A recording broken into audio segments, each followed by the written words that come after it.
জানবো যে মহিলাদেরকে কষ্ট দিলে, তাদেরকে আঘাত করলে কি ঘটে। হযরত আলী রাদিয়াল্লাহু তাআলা আনহুর কাছে এক ব্যক্তি আসলেন এবং তার দুই হাত রেখে একত্রিত করে বলতে লাগলেন, ইয়া আলী, আমার বিবি আমার ঘরের ঠিকঠাক মতো দেখাশোনা করে না, সে আমার কোনো কাপড় পরিষ্কার করে দেয় না এবং সে ঘরের জিনিসপত্র ঠিকঠাক মতো গুছিয়ে রাখে না। তাহলে কি তার সাথে আমি রাগ করব না? তাকে কিছু মারপিট করা উচিত না? এতটুকু বলার সঙ্গে সঙ্গে হযরত আলী রাদিয়াল্লাহু তাআলা আনহু বললেন, কে বলেছে তোমার বিবির উপর তোমার ঘরের কাজ করা ওয়াজিব রয়েছে?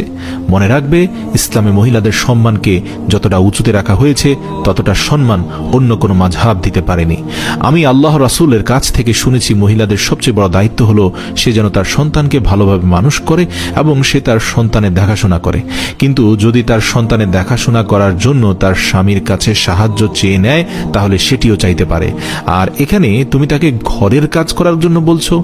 যদি মহিলারা তার নিজের খুশিতে ঘরের কাজ করে থাকে, সেটি তার দয়া, সেটি তার জন্য বাড়তি কাজ, আর সেটার জন্য তুমি শুকরিয়া আদায় করতে থাকো এবং তার প্রশংসা করো। আমি আল্লাহর রাসূলের মুখ থেকে শুনেছি, যে সময় মহিলারা নিজের ঘরের কাজ করে থাকে সে সময় আল্লাহ রাব্বুল আলামিন ফেরেশতাদেরকে পৃথিবীর মাটিতে নামিয়ে দেন আর বলেন, যতক্ষণ পর্যন্ত এই মহিলা তার স্বামীর ঘরের কাজ করতে থাকবে ততক্ষণ পর্যন্ত তুমি তার জন্য ইবাদত করতে থাকো, আমি এই সকল ইবাদত তার আমলনামায় যুক্ত করে দেব। সুবহানাল্লাহ। আর সেজন্য যদি কোনো মহিলা তার নিজের স্বামীর ঘরকে নিজের ঘরের মতো আগলিয়ে রাখে, সেটি তার জন্য পৃথিবীর সর্বশ্রেষ্ঠ ইবাদত হয়ে যায়। এটি মহিলাদের খুব সুন্দর একটি নৈতিকতা যে তারা স্বামীর ঘরকে জান্নাত বানিয়ে রাখে, তোমার বাচ্চাকে খুব সুন্দর করে মানুষ করে গড়ে তোলে।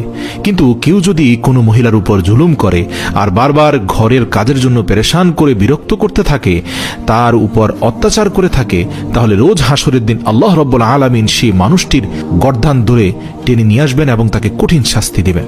আর দোজখের একটি দরজা তার জন্য খুলে দেওয়া হবে। তখন এটি বলা হবে যে এরা সেই ইনসান যারা নিজের স্ত্রীর উপর অত্যাচারের জন্য হাত উঠিয়েছে।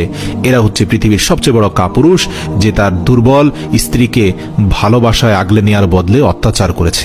প্রিয় দর্শক, এবার আমরা একটা ঘটনা জানবো। সেটা হচ্ছে হযরত আলী রাদিয়াল্লাহু তাআলা